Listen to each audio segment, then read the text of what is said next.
gonna build a car to beat Ferrari with a Ford. Correct.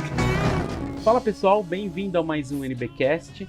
Nesse a gente vai falar sobre Ford versus Ferrari, aquele episódio que aconteceu na década de 60 sobre as 24 horas de Le Mans, né? Meu nome é William e ainda bem que Enzo Ferrari negou a oferta de última hora de Henry Ford II, porque senão teríamos LaFerrari, Califórnia, 458, F12 e FF com câmbio Power Shift. Nossa, velho, já pensou? Fala galera, meu nome é Henrique. Quem diria Ford venceria a Ferrari em Le Mans pilotado por ninguém menos que Bruce McLaren? Pois é, então pessoal, a gente vai comentar sobre esse episódio. Na verdade isso é uma sugestão enviada por Kleber Barros, acho que é isso o nome dele. Ele mandou uma mensagem box para mim no Instagram, que ele diz o seguinte: boa noite Wilson, inscrito do NB e do APC, excelente trabalho nos dois, obrigado. Uma pauta pro NBcast, comentem sobre o filme que vai sair, Ford versus Ferrari, e também da rivalidade desses nas pistas. Acho que seria um tema legal, detalhes das duas empresas, a construção de cada uma nas corridas até chegar ao embate aí que o filme contará, e se hoje a Ford é capaz de competir com a Ferrari tanto nas ruas quanto nas corridas. Abraço e um bom trabalho. Obrigado, Kleber, pela sugestão aí. Aí, Henrique, a gente tinha comentado, já fiquei pensando, eu falei, cara, esse episódio o Henrique achou aí, porque tem um episódio do Grand Tour da primeira temporada, episódio 6. Se você quiser ver, você procura pelo Amazon Prime, você consegue assistir. Provavelmente, Henrique, isso é uma pergunta, na verdade. A gente acho que falou por cima, porque a gente gravava sobre a primeira temporada do Grand Tour, lembra? Sim. Até eu pensei em reouvir e falei, cara, eu nem lembro, acho que eu nem vou reouvir. Você chegou a ver, não? Cara, eu passei por alguns NBcasts antigos, mas por esse eu não passei. Eu também juro que eu não lembro. Já falou tanta coisa aqui que eu não lembro. Então, porque eu lembro que a gente passava e comentava alguns detalhes, né? Desde aquele... acho que é Celebrity Crash, eu não lembro, que é um episódio parecido com... Celebrity Brain Crash. Exatamente, é uma versão paródia, do Reasonably Priced Car que eles faziam no Top Gear. Aí eu falei, cara, a gente deve ter comentado esse episódio, mas eu sinceramente não lembro. Tem que ter, porque é episódio da primeira temporada, né? This year marks the 50th anniversary of the greatest battle in motorsport history. Então a ideia é dividir em 3 partes, tá? Nessa primeira aqui a gente vai contar exatamente da ideia da história da Ford contra a Ferrari na década de 60 em Le Mans. A segunda parte a gente vai comentar sobre o filme, esse filme que vai vir pro fim do ano. A gente vai deixar o link na descrição do trailer aí para quem quiser assistir. E a terceira parte aí seria uma resposta para uma pergunta interessante, né? Que a gente vai comentar sobre, que é a seguinte: e se o Enzo Ferrari tivesse aceito a proposta de Henry Ford II? O que seria a Ford desde então, né? Como seriam os carros das duas marcas hoje, né? Então a ideia aqui, vamos começar primeiro pela parte 1 aqui, a gente contar um pouco a história da Ford e Ferrari. Então, novamente, episódio 6, primeira temporada do Grand Tour. Bom, em 2017, aí, fez 50 anos da primeira vitória da Ford em Le Mans, até ela conseguiu replicar isso recentemente, né, em 2017, aí. A Ford percebeu que se ela ganhasse corridas, né, ela poderia vender mais carros, né, e se fosse em Le Mans, ela mandaria no pedaço. Essa era a ideia na década de 60, né.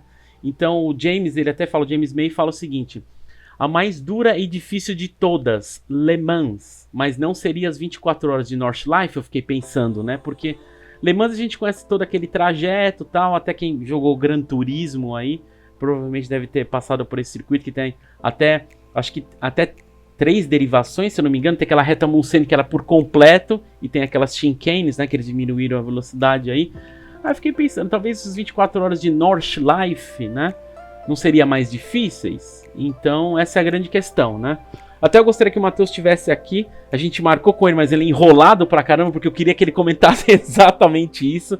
Se ele não acha que Nordschleife é um circuito mais complicado que Le Mans, um pouco mais técnico, né?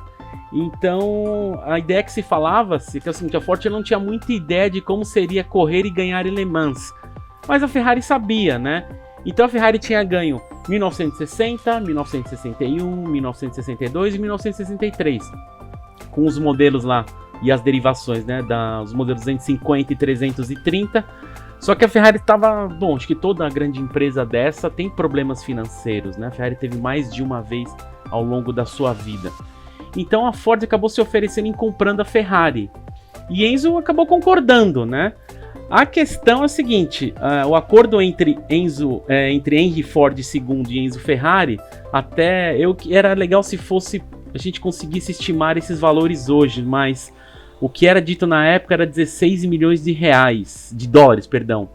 Então até, acho que eu não tenho, você tem cálculo de inflação, essas coisas, Henrique? Você conhece algum? Cara, eu não tenho ideia, mas assim, o cálculo que a gente vê é pelo menos 10 vezes ou 20 vezes esse valor hoje. Nossa senhora. Então aqui a gente tá falando na época 16 milhões de dólares, né?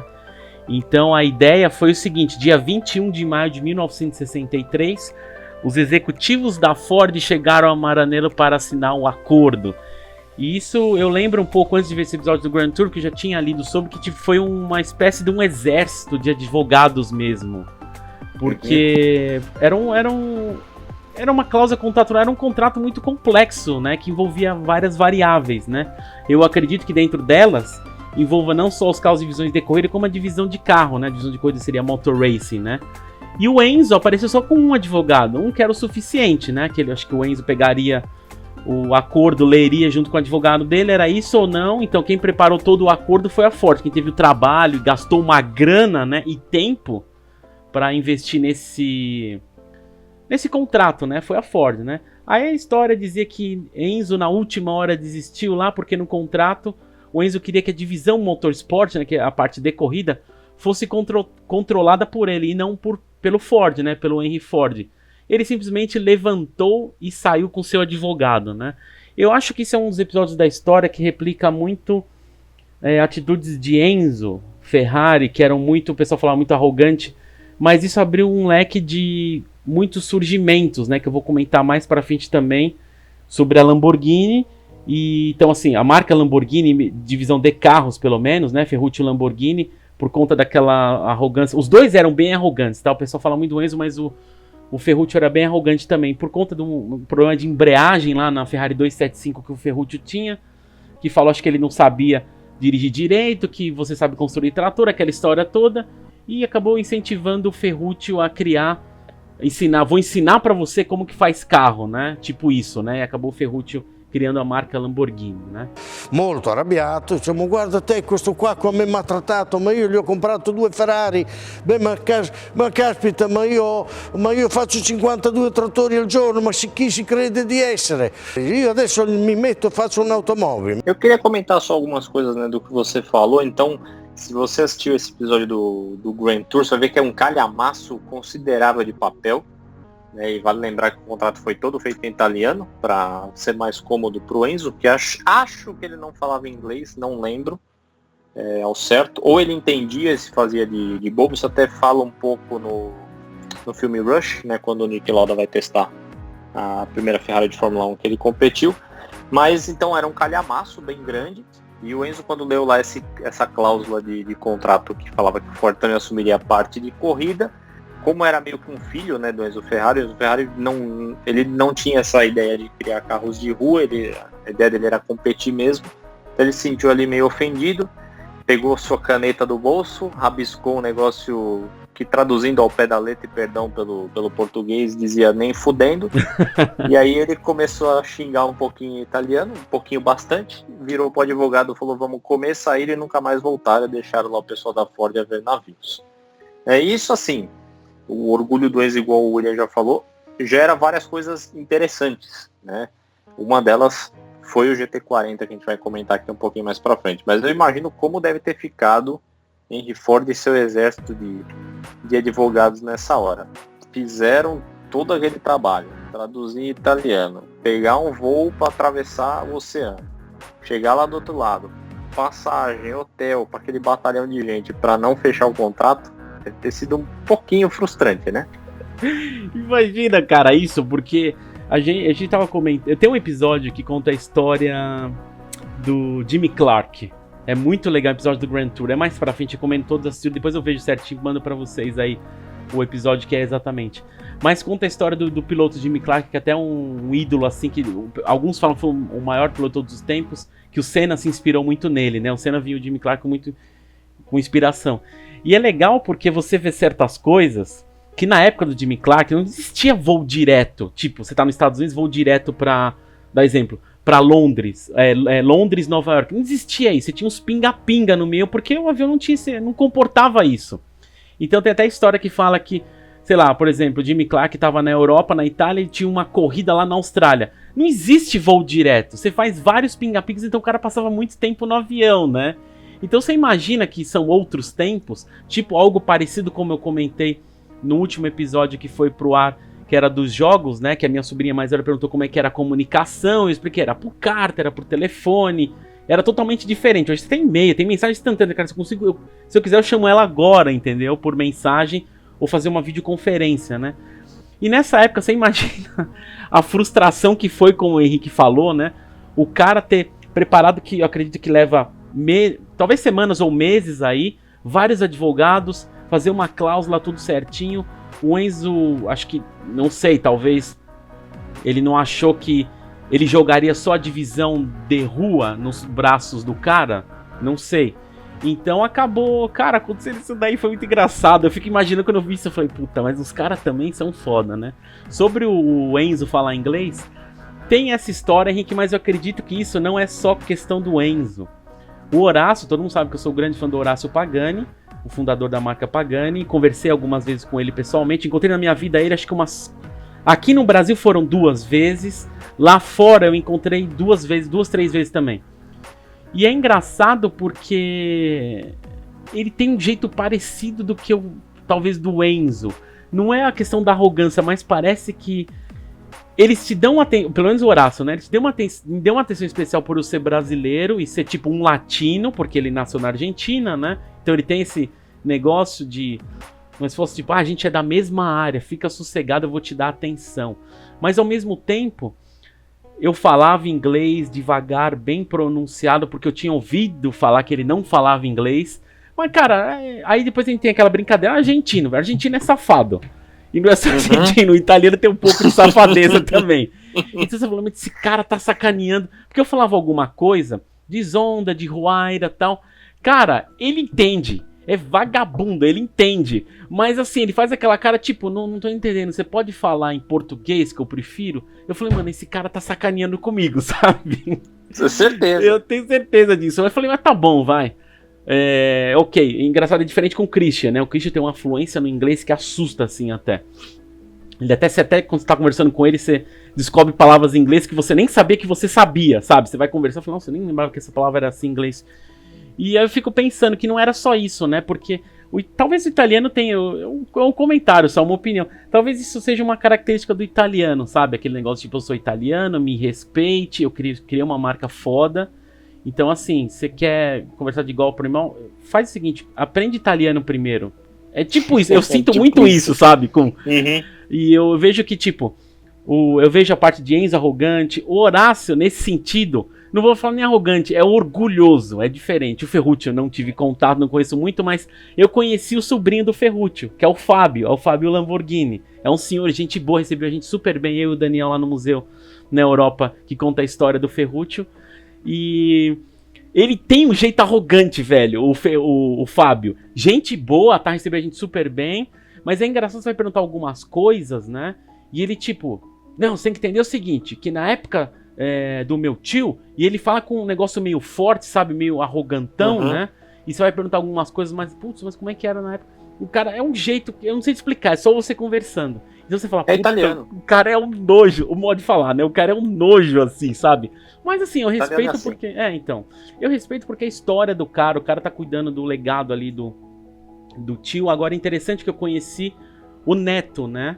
Que teve aqui no Brasil, a gente gravou um negócio, até uma entrevista. Eu gravei uma entrevista com ele, que eu conversei com ele em inglês, infelizmente não foi com arte, ficou com o poder da Priscila. Eu queria muito essa reportagem com o Neto do Ferruccio, que chama Ferruccio também. E eu conversei várias coisas com ele, e eu já não senti isso dele. Eu não sei se ele é porque é mais jovem, ou o cara é mais novo e mais viajado.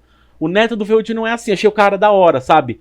Não vi em nenhum momento, fiz as brincadeiras com o Ferrari e tal. Falei, o cara vai ficar puto. Nada, cara, tranquilaço. Eu falei, puta, esse cara é bom, hein? Ele, tipo, ele tem uma ele é um ser evoluído, sabe? Pelo menos eu penso assim, né? Sabe que tem uma coisa, só um comentário rapidinho, que isso é muito do italiano. Se o pessoal acha que o japonês preza muito pela cultura, os ancestrais, o pessoal não conhece italiano. Italiano é pior.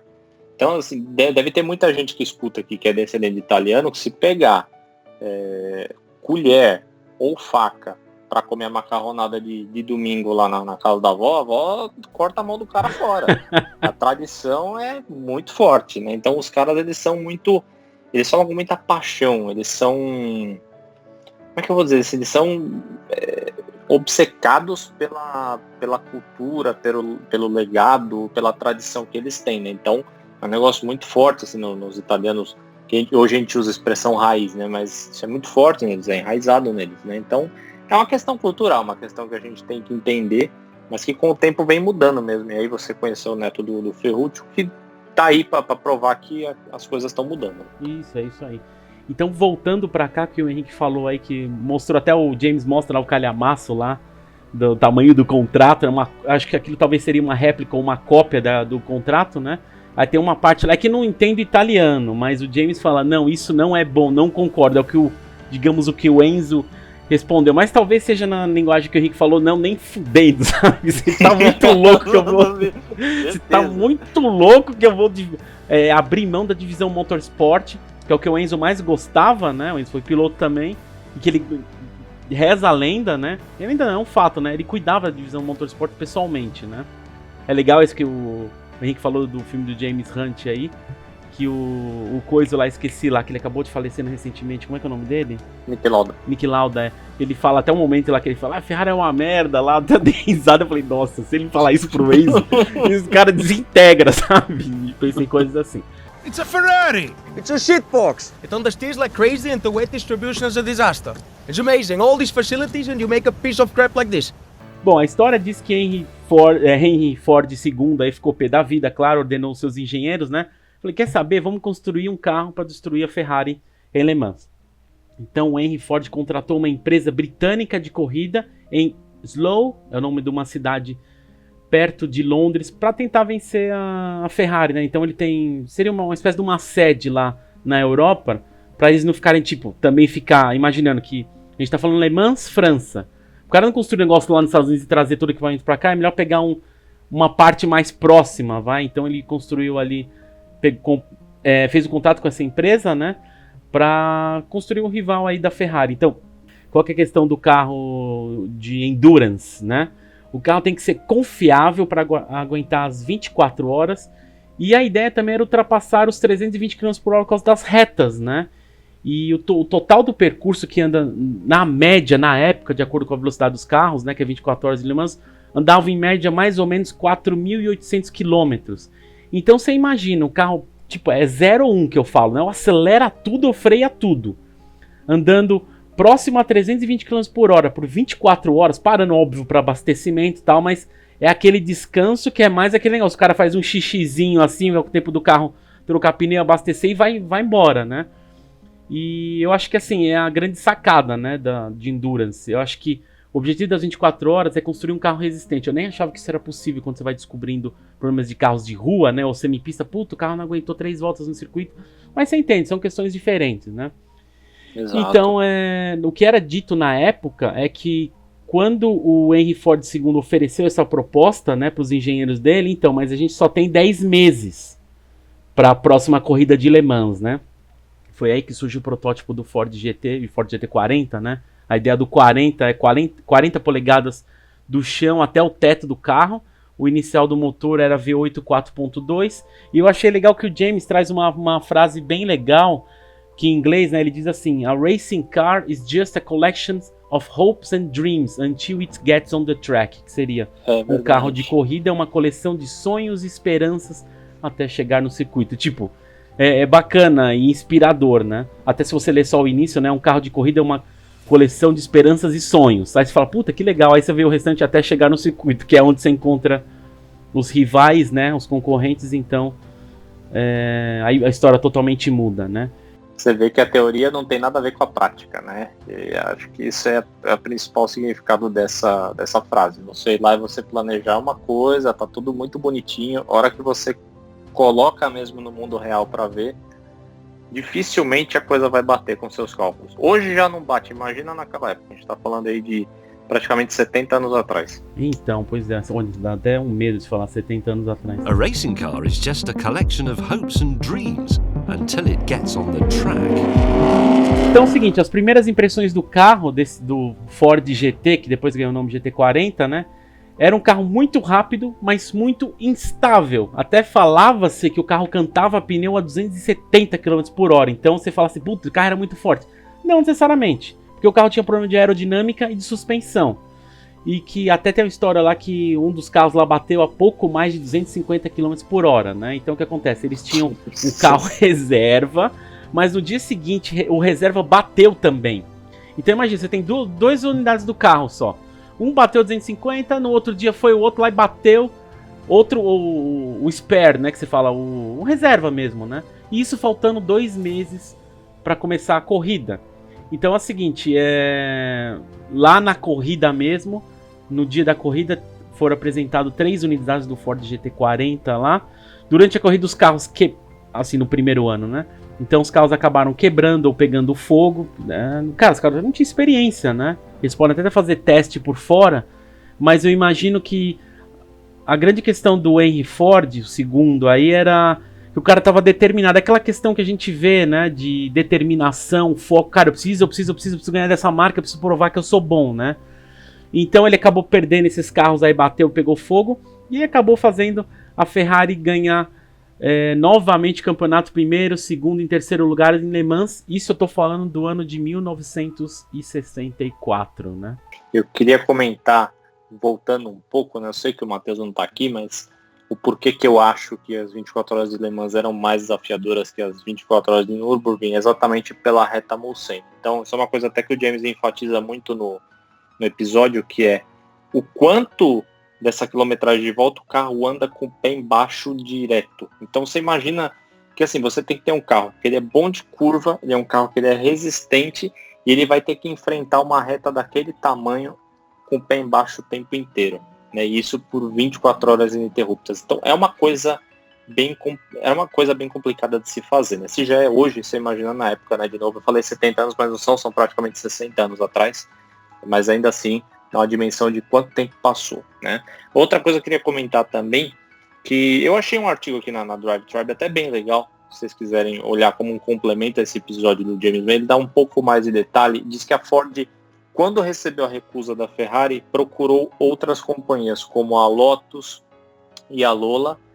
As coisas acabaram não acontecendo também, mas o que está escrito aqui também, que eu confesso que eu não sabia, é que o predecessor do Ford GT, ou Ford GT40, como ficou batizado em 64, era um Lola, o Lola Mark VI. Isso, era a carroceria, isso mesmo. Isso, que a Ford fez em parceria com a Lola, ou a Lola forneceu alguns chassis para a Ford, e foi o carro que eles entraram para correr em parceria em 1963. Os carros também não terminaram, porque todos quebraram na reta Mulsanne.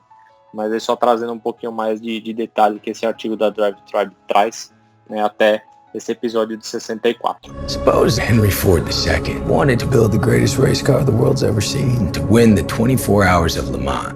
Até lembrar também, só a título de curiosidade, eu falei recentemente com o Corny também no Amigos por Causa, um episódio que a gente fez, eu acho que era de circuitos, eu não me lembro, que a gente comenta porque antigamente essa reta de Mulsanne, ela tinha aquele tamanho absurdo que eu acho que era, peraí, deixa eu ver se eu acho aqui, ai, não lembro a distância, mas eu sei que em 1990 teve 2 acidentes fatais, teve até morte envolvida, né?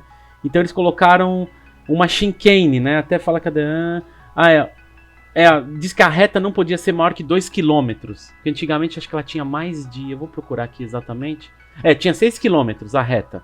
Aí o que aconteceu? Nossa. Teve acidentes fatais que morreu o piloto e morreu o telespectador, que carro que voou. Então você imagina uma reta de 6 km.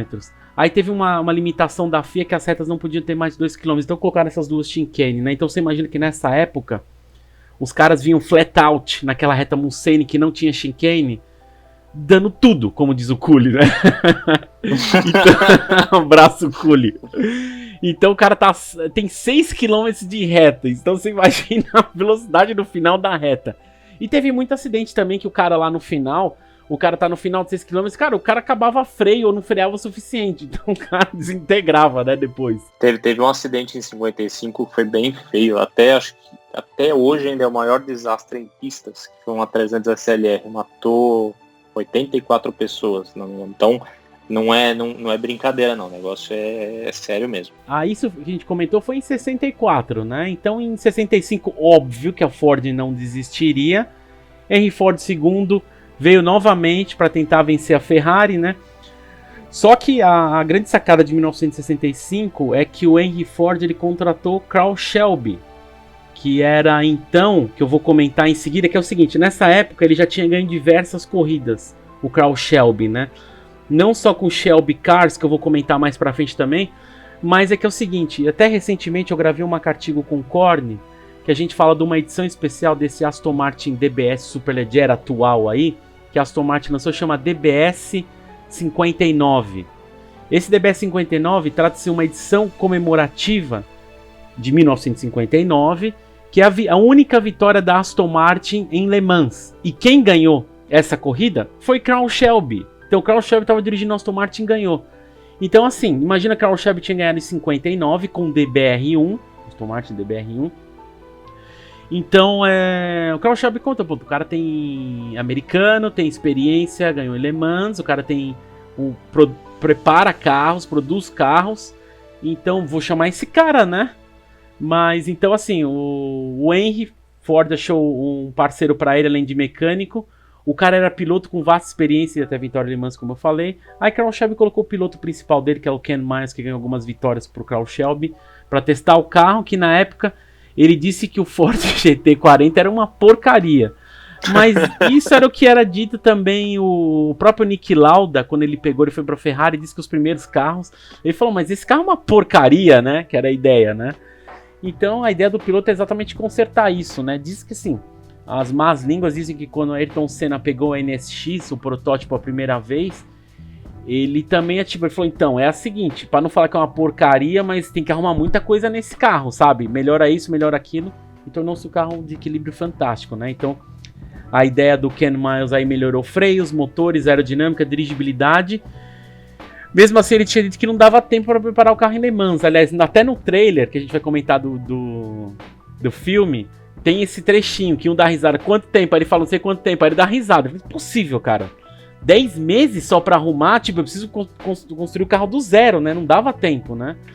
Então, acho que até menos. 10 meses era do primeiro ano, do segundo acho que era 2 meses. Aí, bom, teve essas melhorias. Em 1965 era dito que o carro era mais rápido, mas era frágil também. Então, dos 6 carros que correram, então assim, Ford foi para Le Mans de novo, dos 6 carros que correm, nenhum terminou de novo. Então, assim, fica uma frustração. O segundo ano consecutivo que a Ford faz. Eu não esperava que a Ford fosse ganhar de primeiro logo de início, né? Mas imagina, você tentar de novo, aí você tem a frustração que não é nem questão de tipo, a gente não ganhou. Não, ele não terminou, cara. É mais grave. Então, assim, o desafio primeiro eu preciso construir um carro resistente que consiga chegar até o fim das 24 horas de Le Mans, né? Então, novamente, de novo, a Ferrari ganhou Le Mans nesse ano, pelo 5º ano consecutivo, com uma 250 LM, e é a NART, que a gente já falou tanto da faixa que tem na Speciale, faixa NART, que é por conta disso, que é a equipe americana, né? North American Racing Team, é uma equipe americana que comprava e preparava as Ferraris para a corrida. Essa não foi a Ferrari propriamente dita, que ganhou pela própria Ferrari, pelo Enzo, mas foi a North American Racing Team, né? Então, mais uma frustração para Henry Ford II, né? Miles took the car for a shakedown and he got out and he told Shelby and the Ford executives, "It's bloody awful." Coitado do Henry Ford, cara. 2 anos sendo mutilado em Le Mans. O que eu queria comentar é que é o seguinte, só trazendo um pouquinho mais desse artigo da Drive Tribe, diz as más línguas aqui que o Ken Miles apontava que o GT40, por questão da aerodinâmica ruim que ele tinha, que o carro perdia 75 cavalos. Só falar assim, 75 cavalos não é lá muita coisa, mas vamos lembrar que o carro tinha 350 cavalos, então 350 menos 75, você vê que dá uma porcentagem até que considerável aí, né? Então, em virtude de todas essas melhoras e o aumento de potência do carro de 350 para 450 cavalos, parecia ser um carro um pouquinho mais competitivo. O coeficiente aerodinâmico desse carro ficou em 0,37. Se você for ver hoje em dia, ainda não é um coeficiente aerodinâmico bom, mas para época até que estava ok. Esse carro ele teve até que um começo bacana, porque ele não disputava só Le Mans. O sonho do Henry Ford II era Le Mans, mas esse carro disputava outras provas. Nem, por exemplo, em 65, o GT40 disputou o Daytona 2000. Então, 2.000 milhas ali de Daytona. E esse carro ganhou, por exemplo, das Ferraris, né? Depois, quem mais correu com o Bruce McLaren, eles chegaram em segundo, depois de um chaparral, mas na hora do vamos ver mesmo em Le Mans, o carro deixou a ver navios, né? E aí a gente vai pro icônico ano de 66. Nevertheless, Ferrari has won a race. Good Lord! Isn't that amazing? Só para complementar, então, você imagina a frustração. Milhões de dólares investidos, carros que nem conseguiam terminar isso já por 2 anos, né?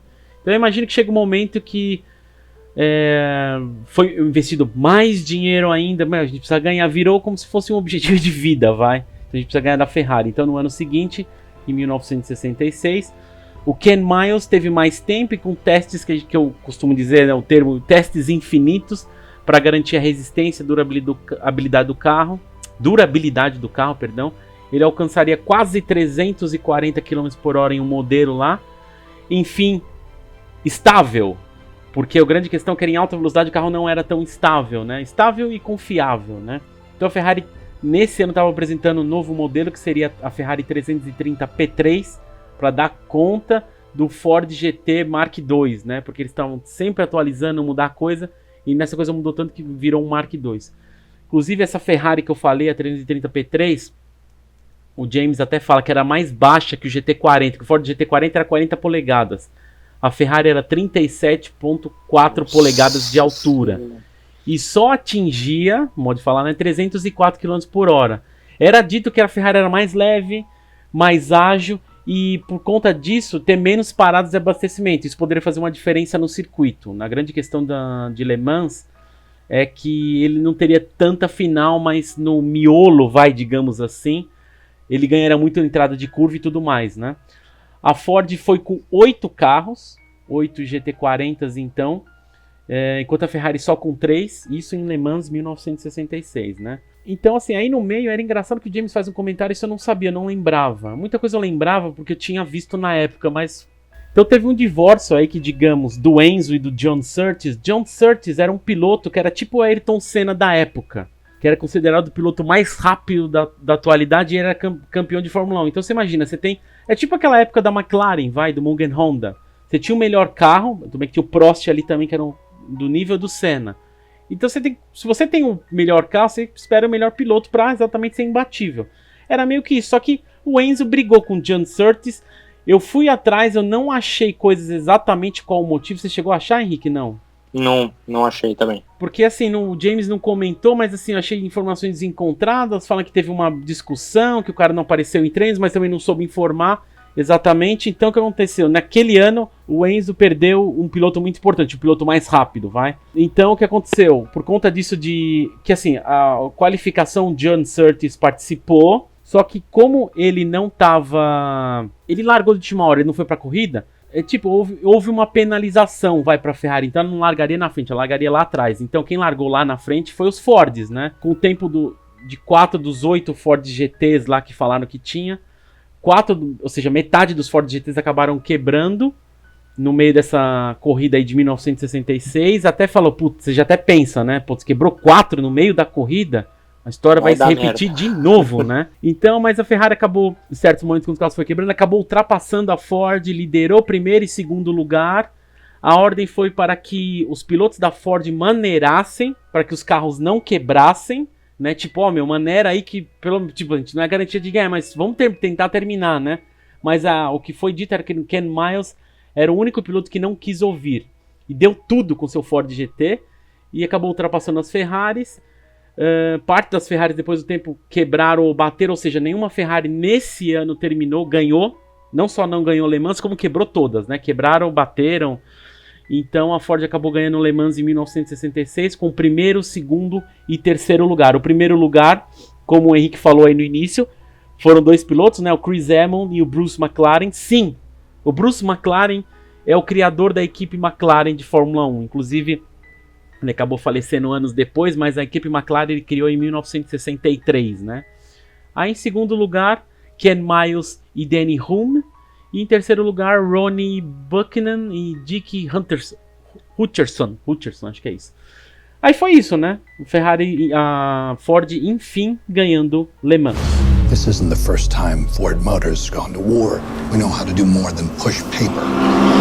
Go ahead, Carol. Go to war. Essa corrida prometia muito, porque, igual eu disse, né, em 65 tiveram aquelas corridas prévias alemãs, em 66 não foi diferente. Então, as 24 horas de Daytona, a Ford que ganhou primeiro, segundo e terceiro lugar, eles têm uma expressão chamada de photo finish, né? Então aparecem os 3 carros lá para cruzar e aparecerem no mesmo quadro, então por isso photo finish. Então a Ford teve isso nas 24 horas de Daytona, teve isso também nas 12 horas de Sebring, mas a Ferrari também não fez feio, ganhou os 1000 km de Monza, Targa Florio e algumas outras. Então essa corrida prometia muito, assim, ia ter uma rivalidade muito acentuada. A história da corrida você já contou, né? A Ferrari chegou a liderar por um tempo, mas a Ford chegou a liderar por um tempo, durante a noite a Ferrari tomou a liderança, mas depois duas 330 bateram, sobrou uma só, e aí a Ford conseguiu essa façanha de ganhar, com a última 330 sendo tirada por conta de um pneu. Ela acabou não terminando a corrida também, e a Ford conseguiu aquele famoso quadro que a Ford segundo deve ter pendurado na parede, mandado fazer pôster, mandado cartão postal pro Enzo com essa foto. Inclusive no James ele mostra ele dirigindo o GT40, né? Que ele fala que foi aquele que ganhou mesmo, né? Então ele até fala, eu não me lembro o valor agora, acho que era mais de 16 milhões de libras, acho que aquela unidade vale. E é engraçado, né? Porque eu não lembro agora de cabeça, acho que era isso. O Ford GT era 16 milhões de libras, só que é engraçado, pra você como funcionam as coisas, como funciona um branding, né? Aquele carro, apesar de ter ganho Le Mans, segundo os dados do James, tá? Aquele Ford GT40 vale menos que a Ferrari que bateu e não terminou a corrida. Não é bizarro isso? Bizarro. Tipo, a 330 P3, né? Não tem como você ir contra isso, né? Não adianta. É o status que a marca tem, não tem jeito, cara. Tipo, é meio bizarro. Você fala, mas ele perdeu então, não interessa, ganha, vale mais.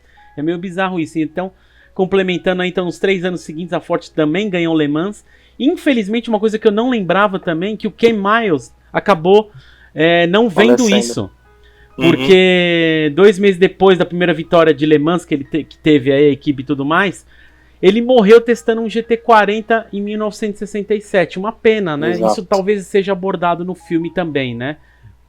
O James May completa que os especialistas dizem que o Henry Ford gastou algo, era difícil medir, mas que gastou algo em torno de 360 milhões de libras nos valores de hoje, né? Toda essa brincadeira de Le Mans só por uma rixa, por um italiano falando, não vou assinar essa merda. Só por conta disso. Mas... E aí, quem que era mais orgulhoso? É foda, velho. Olha, os egos e os orgulhos da galera é foda, meu. Mas teve seu troféu aí, a Ford tem a sua história. Acho que tem que ter respeitar, entendeu? Tem gente que assim, eu sou muito fã de Ferrari, tem gente que fala, a Ford ganhou, não sei o que, e fica me provocando. Eu falei, cara, isso não é indiferente pra mim, que eu não sou o maior fã, acho da hora o Motor Racing, né? Mas, cara, acho que assim, tem que, o cara, só de ler o início da história, falando, esse cara tem que ganhar, porque virou um desafio de vida, né? Acho que assim, a derrota pro Enzo foi tão feia que a Ferrari não ganhou depois de 66 e acabou se retirando do campeonato em 73 para focar na Fórmula 1. Então, assim, você vê mais uma vez o que é o poder de um orgulho, né?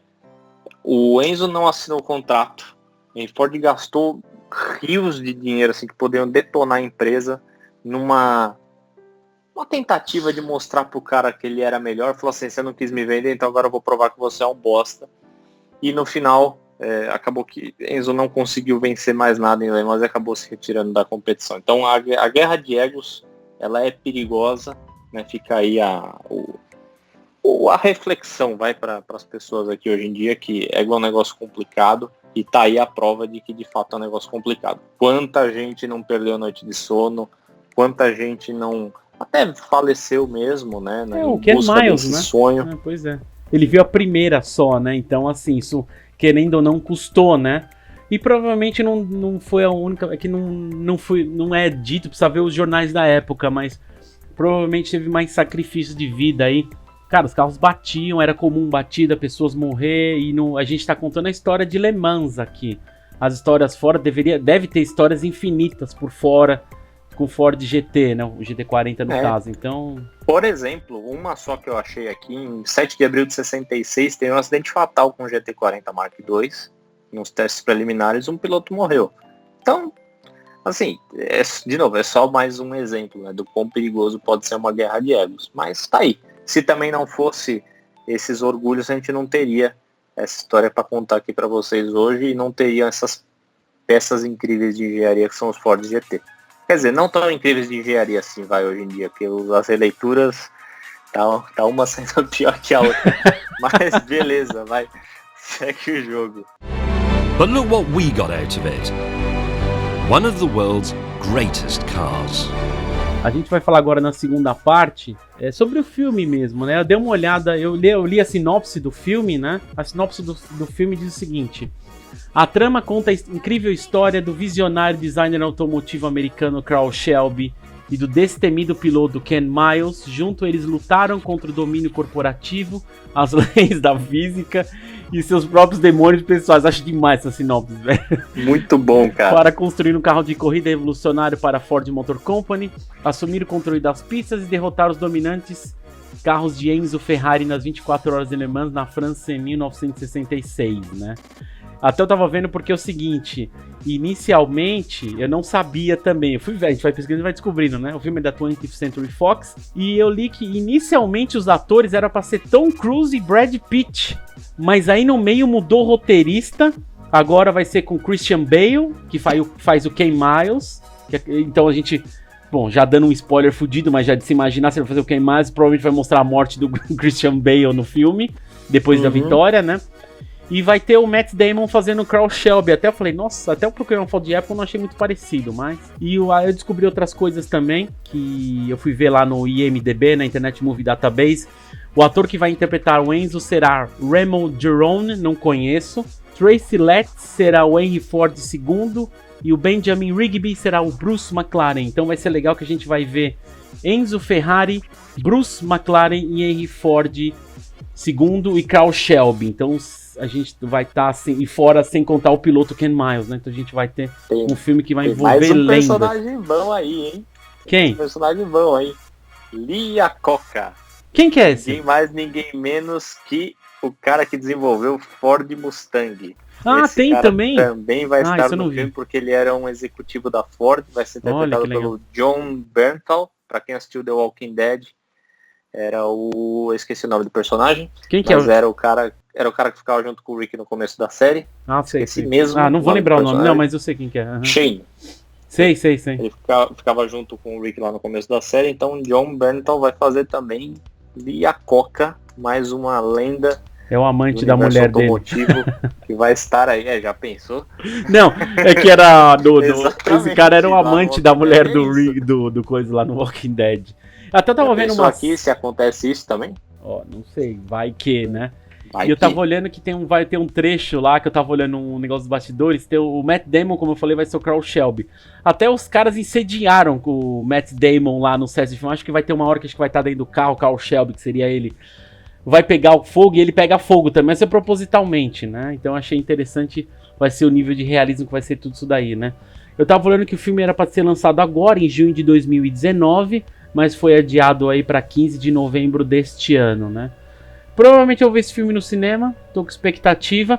Como é um filme americano, vai ser aquela coisa... Eu tenho meu receio, Henrique, que vai ser tipo aquele filme do Rock e do... Sim. Como é que chama? É o Rock 3?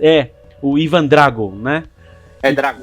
Ivan Drago, né? Então vai ser aquele negócio meio que tipo... União Soviética vai ser tipo a Ferrari, vai aparecer o cara bravo, malvadão, a gente destrói tudo, seus bostas... E vai ser Ford, ai não, por favor, não me destrua, mas a gente vai provar que a inteligência é melhor, vai ser um negócio assim, sabe? Vai ser um pouquinho nojento o filme, eu acho, mas já que é feito por um americano, né? Que eu lembro que na época do colégio eu comentei isso com uns amigos, até com o Henrique, com amigos próximos, que era muito legal. Você quer ver como que era a União Soviética na época? é legal você ver um filme tipo esse do Rock, mas é legal na mesma época você procurar um filme feito pela União Soviética. Porque eu não lembro o nome do filme, tá? Mas basicamente, a história que eu vi da União Soviética retratando os Estados Unidos era muito legal, que era um russo, eu não lembro o nome do filme, mas é um russo pousando lá nos Estados Unidos. Os caras são foda, a fotografia era bem fria, bem de filho da puta, sabe? Cor bem fria, e você vê que aparecem os guardas americanos todos gordos, imensos, com aquela cara bosta, o cara mascando chiclete, eu nunca vou esquecer disso, cara. O cara tá mascando chiclete, aí o cara vai e coloca um hambúrguer gigantesco na boca. Então imagina você mascando chiclete, você vai comer um hambúrguer com chiclete junto. Então é interessante como é que um país tentando retratar o oposto. Então vai ser engraçado esse filme, eu vou dar risada. Eu tô vendo esse Remo Gironi, o cara ele é italiano mesmo. Ele tem 70 anos. Esqueci de Se falar. você procurar uma foto dele, velho, vê se não parece o Valentino Balboni. Peraí, deixa eu procurar aqui. Eu vou pôr na descrição também. É foda. Pior que parece mesmo. Ele é ator italiano, né? O cara pegaram bem. Vixe. E ele fez vários papéis de mafioso. Então você vai mostrar o Enzo Ferrari mafioso. Vai ser uma beleza. Mas vai ser uns negócios desse de... Não sei até que ponto que eles vão explorar isso, né? Eu também com certeza vou assistir, né, no cinema, porque todo filme de carro eu acho que a gente tem que ir lá prestigiar. Então estaremos lá. No dia 15 de novembro, pleno feriado, que beleza, mas estaremos lá. You ready? I was born ready, Mr. Shelby. Hit it. Aí agora pra parte final, terceira parte aí, que é a grande pergunta, Henrique. Aliás, eu quero que você responda antes da minha opinião. O que aconteceria se Enzo Ferrari tivesse aceito a oferta de Henry Ford II? O que aconteceria com a Ferrari? O que aconteceria com a Ford? O que você acha? O que eu acho, assim, que a ideia que eu tenho na minha mente é que a Ford, nessa época, ela tinha uma veia automotiva de performance muito forte nos Estados Unidos, mas não tinha isso na Europa. E era clara que existia uma divisão entre a Ford americana e a Ford europeia, mesmo nessa época. Você pode ver que, por exemplo, existe o Ford Capri na Europa, que não existe nos Estados Unidos, e o Mustang ficou muito tempo sem pisar na Europa, por exemplo. Então, o que eu vejo é que é o seguinte: eu acho que, como a Ford era uma companhia muito grande, tinha muito dinheiro, vendia muita coisa nessa época, o que provavelmente iria acontecer? Como Henry Ford II era um visionário e um empresário mesmo assim daqueles a ponto de se encerrar a produção de alguma coisa se não desse dinheiro, eu acredito que a divisão de carros de rua seria fechada, que a Ferrari serviria somente como uma base de performance, né, voltada para corrida. É mesmo? E eu acredito que sim. E que essa seria a veia esportiva da Ford na Europa. Talvez assim, até aproveitar o mesmo chassi, mudar um pouco o desenho só para ficar mais no jeitão de um carro menos parecido com uma Ferrari, mas acredito que ele aproveitaria todo o conjunto motriz que já estava lá, né, dar só um toquezinho americano no negócio, colocar o emblema da Ford e daí viria desenvolvendo os carros de corrida de lá. Talvez assim algum esportivo, também mais voltado para o mercado europeu, nada muito voltado para o mercado americano. Eu acho que esse seria o futuro da Ferrari, assim, em posse da Ford. Seria uma empresa voltada ou para carros de performance ou para carros de corrida, mais voltado para o mercado europeu, exportando alguma coisa para os Estados Unidos que fosse rentável. Isso é o que eu imagino da Ferrari sendo comprada pela Ford mesmo, se o negócio fosse fechado. Caramba, velho, porque eu tenho uma ideia bem diferente, né? Vou dar um outro ponto de vista meu totalmente diferente aí. Então eu fiquei pensando, falei, bom, porque teve aquela reportagem, acho que foi o Reginaldo Leme que escreveu, né? Se o Senna não tivesse morrido, e o que aconteceria depois, né? Até ele brinca lá, o Schumacher não teria ganho tantas vitórias, o Senna provavelmente teria uma escuderia tipo como o Prost teve, então achei bacana, né? Porque faz a gente pensar e imaginar como que seria, né? Eu fiquei pensando, bom, digamos que o Enzo naquela proposta não teria negado, teria aceito a proposta. Então eu fiquei pensando, bom, eu acho que o Ford GT40 não existiria. Fiquei pensando, se Ford GT40, os sucessores lá, acho que era o 60, ou até aquele protótipo da década de 90, Ford GT90, até o Ford ali de 2000, né? Que é essa que tem aqui no Brasil, e o mais novo provavelmente não existiria. Isso é uma ideia, né? Fiquei divagando, né? O que aconteceria? Uma outra coisa importante, Henrique, que eu fiquei pensando, falei, caramba, eu acho que é pior que a gente imagina. Porque eu fiquei pensando, o que será que pode ser? Eu não consegui achar a data exatamente da briga ou da discussão do Enzo com o Ferruccio. Mas o primeiro modelo da Lamborghini que saiu de linha foi em saiu da linha de montagem foi em 1963. Aí eu falei, eu não sei quanto tempo tava essa negociação, eu não achei datas, deve ter aqui, você procurar mais, porque, cara, se o Enzo tivesse, vou dar um exemplo, uma hipótese aí, não que seja isso, mas uma hipótese. Se o Enzo tivesse vendido pro Henry e a discussão com o Ferruccio fosse depois, cara, provavelmente não existiria a Lamborghini. Não sei. Sim. Fiquei pensando assim, existiriam os tratores, mas eu acho que não existiria divisão de carro. Então faz devagar muita coisa. Talvez já existe uma grande possibilidade dessa discussão do Enzo e do Ferruccio já ter acontecido, entendeu? Que era exatamente nessa época, 63, né? É. Mas, assim, talvez não existiria um modelo de carro, fiquei divagando mais, né? Aí fiquei pensando, tá, deixa eu ver, quem pediu a gente comentou aí mais cedo, puta, Ford, o Henry Ford pediu ajuda do Carl Shelby, certo? Tá, pra bater a Ferrari, certo?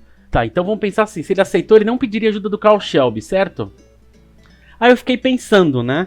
Dei uma divagada forte aqui, pesquisei um pouco sobre Carl Shelby.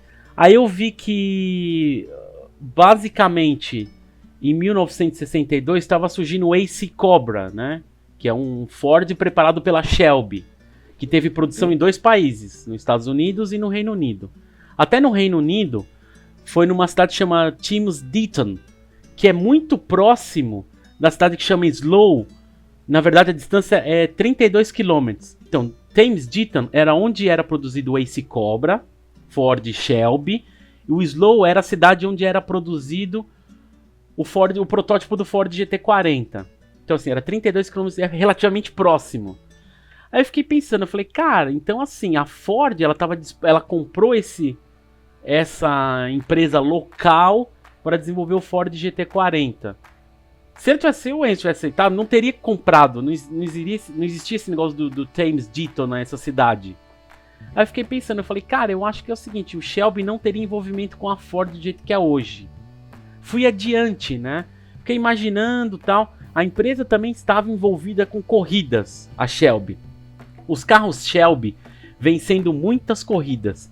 E o primeiro título de construtora americana no World Sports Car Championship em 1965. De 1965 a 1967, a Shelby American também forneceu apoio à Ford para sua campanha de sucesso para ganhar as 24 horas de Le Mans de 1966, como a gente comentou aí. Como historicamente o primeiro construtor americano com o Ford GT de motor central.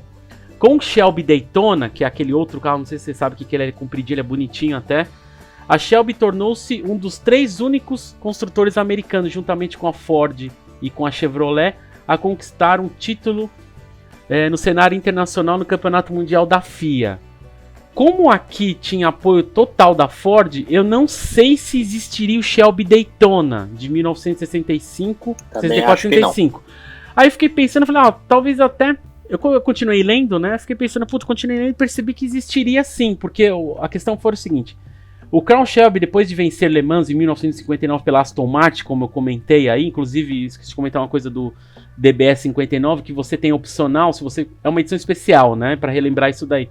Você tem como opcional pedir a réplica do macacão da época e o capacete do Carl Shelby, tá? Se você comprar esse DBS 59 que lançou, é o DBS Superleggera do novo aí. O Carl Shelby, ele estava disposto a voltar para a Europa para derrotar Enzo Ferrari novamente em Le Mans, com seu projeto próprio, não com a Ford. Então ele tinha desenvolvido um Ace Cobra, um Shelby Cobra, um carro de corrida de sucesso, e ele percebeu que a fraqueza dos carros esportivos de cabine aberta de Le Mans, que é aquela parte targa em cima, né, era a resistência aerodinâmica que limitava a velocidade máxima nas retas lá de Mulsanne, que dava cerca de 454 km por hora, que era quase 48 km por hora a menos que uma 250 GTO. E que a Ferrari poderia, pela 250 GTO ser um carro fechado, não era targa, né? A 250 GTO naquela reta de Mulsanne podia chegar a 299 km por hora. causa da extensão da reta, né, esse diferencial de velocidade representava uma perda de mais de 10 segundos por volta, o que poderia anular qualquer vantagem de potência e aceleração que o Cobra tivesse nas sessões mais lentas, lá no miolo, né, que a gente fala.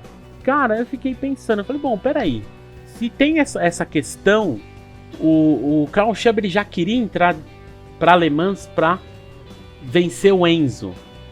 Se a Ford ficou com os direitos da Ferrari, provavelmente em Le Mans existiria uma briga entre Ford e Shelby. Então, assim, eu imagino o Henry Ford com os modelos da Ferrari correndo contra o Carl Shelby, entendeu? Sabe? Em vez de ser parceiro, ser rival. Sim, rivais. Cara, fiquei divagando um monte. Falei, puta, cara, assim, eu lembro daquele filme Efeito Borboleta, né? Você tem uma atitude, muda tudo, né? Sim. Uma coisa. Então eu fiquei pensando, né, que até descobri outras coisas aqui, que Shelby pediu ao funcionário Pete Brook para projetar uma carroceria aerodinâmica de Daytona, pediu para outro cara que chama Bob Negstad para projetar o carro de suspensão e tal. Aí você vê muito sobre a história do Shelby Cobra mesmo, do Daytona, né, os protótipos e tudo mais. Aí eu fiquei pensando, Henrique, puta, se aconteceu isso, até tem história lá que fala que a Shelby foi atrás do pessoal da aerodinâmica da Corvair para ajudar a mexer no coeficiente e tudo mais do carro, tal, para ser sucesso em Le Mans. E aí nesse meio tempo o Henry Ford foi atrás para exatamente, né, tipo, me interessa, me ajuda, né. Henrique, se isso acontecesse mesmo, provavelmente modelos baseados no Ford, então a gente está contando dos Shelbys da década de 60, GT350, GT500, Shelby Europa.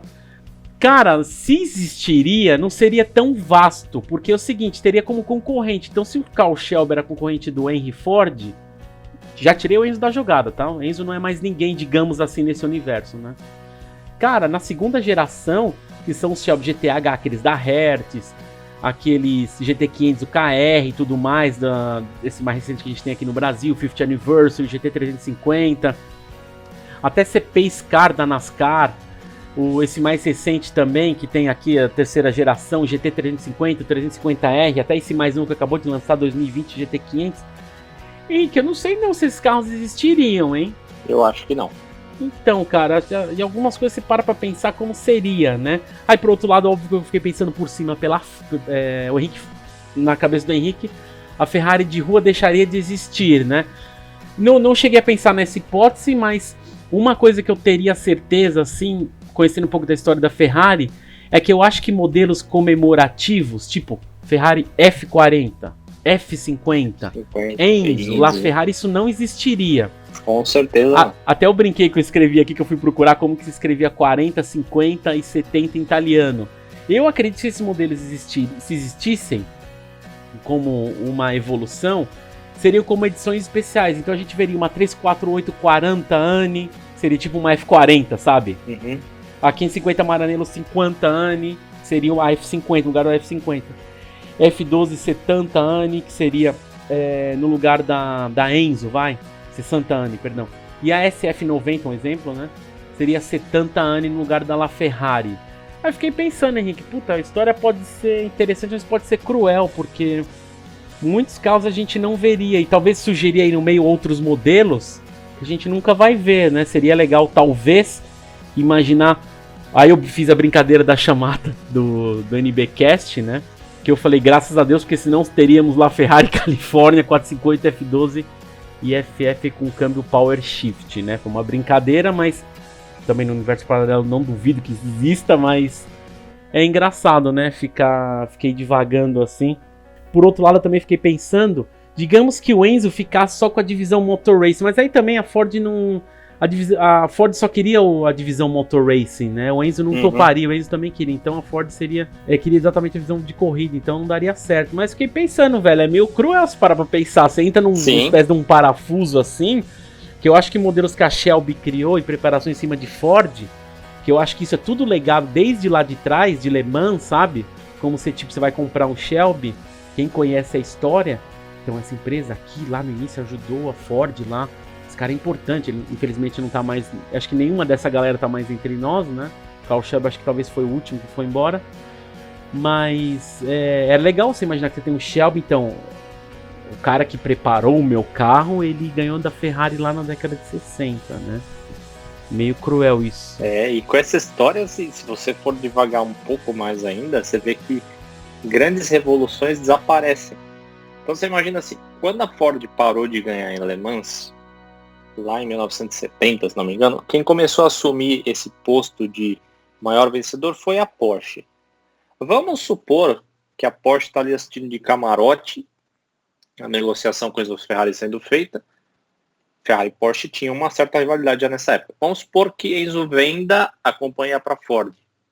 E a Porsche vai com tudo para cima do Carroll Shelby para ajudar a entender os americanos e saber onde que eles podem derrotar os americanos. Pois é. Daí você imagina, nesse universo, Lamborghini não existe, Shelby Daytona não existe, Ferrari não existe. Não temos Miura, não temos Countach, não temos Testarossa. Como seria os anos 80? Será que surgiria Porsche 959? Será que a gente teria McLaren F1? Será que a gente teria EB110? Será que a gente teria XJ220? Será que a gente teria o surgimento do supercarro na década de 80? Eu acho que não. Eu acho que o mundo automotivo seria completamente diferente. Não existiria essa ideia de esportivo puro para as ruas, a não ser que a Porsche viesse com essa ideia, ou então até o próprio Carroll Shelby viesse com essa ideia. Mas essa ideia não partiria da Ford, com certeza.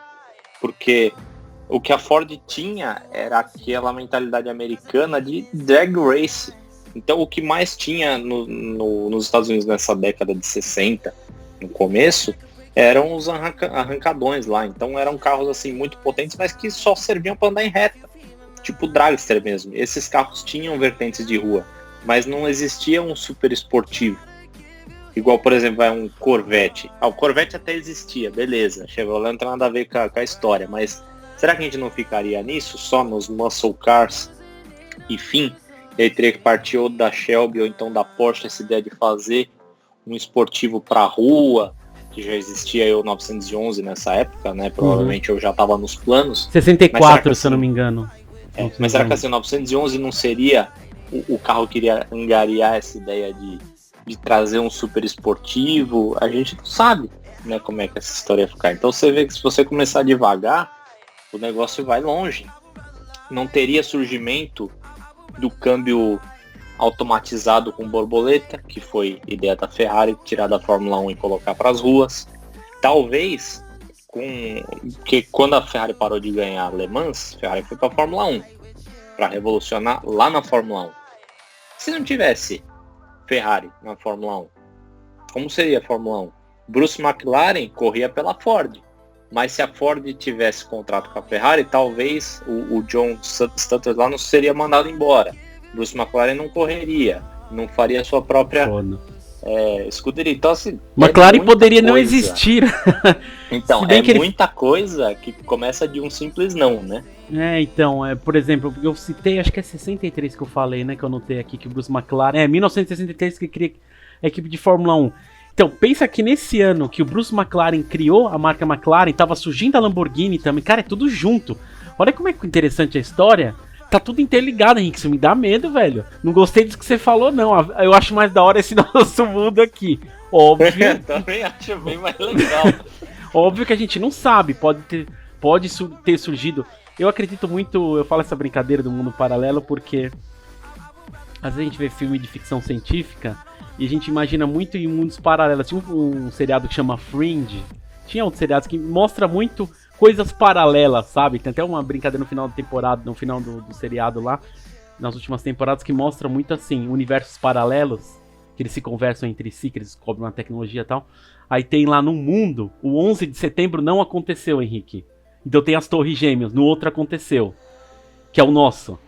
Então assim, aí tem várias coisas que acontecem ao longo da história. Tem até um gibi que mostra isso daí da DC do Superman, se o Superman tivesse nascido na União Soviética.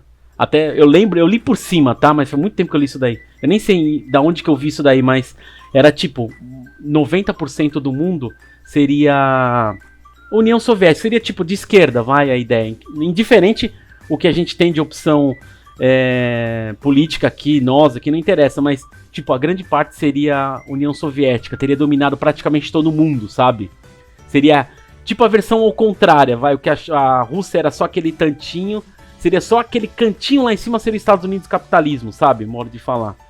Então eu fico, o Henrique falando aí, eu lembro desses seriados tal, né? Cara, você fica divagando, pode surgir, deve ter, eu acredito, né, nessa teoria, que existe mundos e coisas diferentes, tipo efeito borboleta mesmo. Eu acredito que existem carros brilhantes também que a gente não tem, que poderiam ter existido. Mas ao mesmo tempo, o Henrique falando, aí você pensa, McLaren seria uma incógnita, Lamborghini poderia ser uma incógnita, não teria os Shelbys aí mais novo, poderia influenciar a Porsche, até mesmo porque você pensa assim, a grande questão de você te dar incentivo a crescer são os seus concorrentes, né? Então, se você lança um produto, a gente tem muito aquela brincadeira, mas eu respeito pra caramba todo mundo, que os caras estão trabalhando. Então, eu vou lá na McLaren, por exemplo, eu vejo aqueles modelos e falo, caramba, os caras chegaram nisso aqui, porque os caras, assim, tem como rival Ferrari, Porsche e Lamborghini, né? Então, assim, entre aspas, ajuda o outro, que se desenvolve, né? Se você tira uma peça importante que é a Ferrari, cara, é foda. Eu já falei muito disso. Tem muita gente que, tipo, os Lamborghini fanboys da vida, que Enzo não sei o que. Eu falei, antes de tudo, não me interessa o que você acha e tal. Agradeça muito ele, porque aquele cara lá criou, assim, indiretamente ajudou a criar uma outra marca que hoje está no melhor momento, na minha opinião, que é a Lamborghini, né? Exato. Bizarro, cara. Não gostei disso aí não, Henrique. Achei meio... Achei bosta isso aí, tipo, que a gente ia perder muito carro. Que bizarro. Acho que é isso aí. And a first-time win for America at Le Mans. E o que seria o sinônimo de carro que hoje você fala de Ferrari? Todo mundo sabe. Qual seria se não existisse mais Ferrari? Então, mas é complicado porque se não existe, é que a gente pensa muito na perda, né? Tipo, se tirasse a Ferrari, porque a gente já tem um conceito da Ferrari na nossa cabeça. Mas é que nem, sei lá, por exemplo, num universo paralelo, as pessoas voassem por si próprias, tivessem asas, modo de falar, né? Uhum. Aí, mas se não tivesse asa, aí eu ia falar pra você, mas tem avião, Henrique, tem helicóptero, isso é de menos, esse é o seu problema? Sabe, modo de falar, né? Mas se o universo não tem essa questão, você nem considera, né? Então pode ter surgido até uma outra marca aí no meio, por conta disso, que provavelmente gostaria de derrotar a Ford, por exemplo, né? Sabe? Ou criar alguma coisa, às vezes poderia ter uma marca indiretamente, tipo a Pagani também, né? Porque, querendo ou não, divagando isso no do Henrique, a Pagani não existiria também. Talvez poderia até existir, porque assim, o Horácio ele trabalhou na Lamborghini. Se a Lamborghini não existiu, não foi, pode ser que não existe a Pagani também. Bizarro, essa cara. História vai longe. Não gosto dessa porra não, Henrique. Vamos terminar essa merda, não gostei disso aí não. Agora imagina, por exemplo, a NART criando uma marca própria. Também. Então, talvez a North American Racing Team, que contribuiu muito pra Ferrari, né? Talvez, assim, ela poderia, sei lá, talvez fazer uma parceria com a Ford, ou talvez incentivar a Ford a manter a Ferrari ainda, sabe? Você é louco. São incógnitas. Melhor a gente encerrar por aqui. Não quero dormir mal não, tá louco, tá da hora esse mundo. Então, e falem vocês aí nos comentários o que vocês acham que aconteceria se Enzo tivesse assinado o contrato. Exatamente, o que você acha que aconteceria? Alguma coisa que a gente esqueceu de comentar, ou a gente acaba às vezes comentando errado, tal, por favor, comentem aí. E esse episódio aqui, Henrique, já tá meio que inédito pra todo mundo, porque o episódio anterior da escuderia, 2 atrás, aliás, é isso? Não, foi o último que a gente gravou, não, 2 atrás. Ele, nesse momento que a gente tá gravando assim, ele quase se equivaleu, mas aí o das cores já equivale. Então esse episódio aqui agora, nossa, é meio que um inédito pra todo mundo, tanto no YouTube quanto no SoundCloud. E é isso aí, então... obrigado deixa eu pegar o nome dele aqui, Kleber Barros, obrigado pela a ideia da pauta aí. Quem tiver mais, manda inbox ou manda mensagem no perfil do NB, ou no perfil do NB não, manda no pessoal ou no e-mail nbcast@exclusivosnobrasil.com, porque aí a gente comenta, né? Uma pauta legal. Acho que tem umas pautas que mandaram, mas são meio complexas, né? Até mandei pros meninos que eu não lembro mais o que era, mas tem coisas que tem muitas variáveis, né? Essa da Ford valeu a pena. Beleza, então? Henrique, quer complementar? Com certeza. Finalizar aqui? Eu queria agradecer também pela sugestão de pauta. Mandem mesmo, tá? Até nos nossos próprios pessoais, do William, meu, do Matheus. Fiquem à vontade para mandar.